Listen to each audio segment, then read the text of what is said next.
So I really there's this trade proposal on Twitter. It's the Locked On Senators podcast. No affiliation or anything. Just I saw this and I absolutely had to talk about it because I like so much of this, and it's one of those things where same mindset with any of these other chicken proposals. Everything is in isolation. It's in a bubble. I'm not comparing X deal to Y deal. I'm just, if this is what's on the table, here's my reaction. So that's the lens we're going through here. And I really want to see Richie's live reaction to this. I texted him it last night or the other night, and I want to see your live reaction. So, pull up the trade right here. To Ottawa.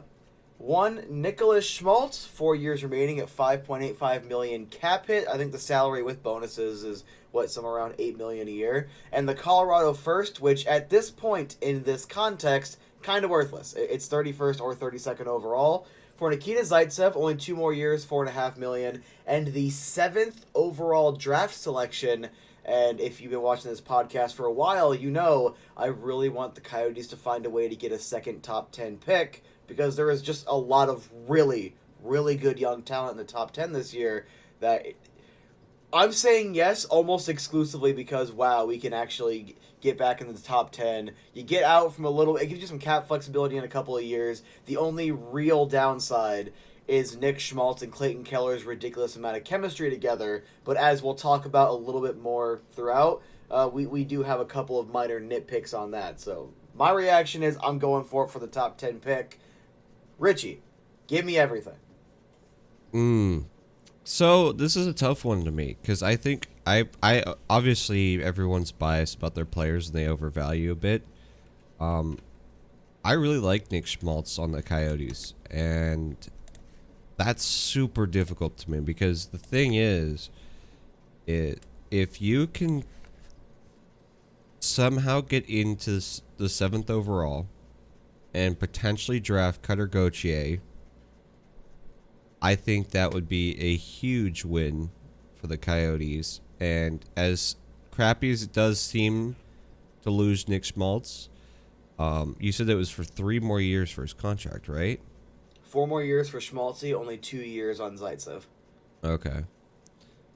So, yeah, him being 26, he's starting to get a little bit older. He's out of that age group that we'd be looking at for this team. You know, anyone, I've said this a bit, anyone under the age of like 22 to 23 and younger, stays. But if you're older than that, like, your risk of being traded is very serious. And, he's 26, so it makes sense. It makes a lot of sense. I hate to see Schmaltz go. I think that he played some of his best hockey that I've seen so far, which was last season. But if you can pick up another young, promising asset to line up with that timeline that they're looking at, lining up with, it makes a lot of sense. And I think looking at it both ways, I texted this to you. Looking at this both ways, I think both teams would be unhappy with this trade, meaning that it's a good trade. Right? I liked that perspective a lot because it shows it's closer to fair value if both teams are like, well, can we make these smaller adjustments to get it more in my favor?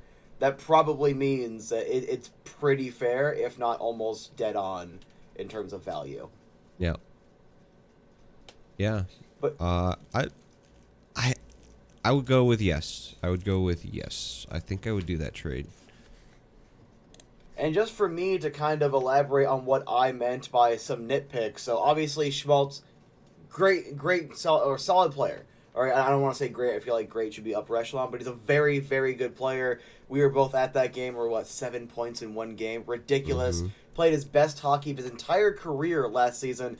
63 games, 23 goals, 36 assists, 59 points. His previous career high was his second season, in Chicago, 17-18. 78 games, 21 goals, 31 assists, 52 points. He's only had two 50-point seasons, only had two 20-goal seasons, and that was by far the best season he's played in Arizona. And of the 3 and like a quarter seasons he's played here, he's only had 2 seasons with 45 or more. I know it doesn't sound like a bad thing, but when you're bringing in someone for the top 6, I would assume you want 50-plus points, especially for a guy like Nich Schmaltz, and he got that this year.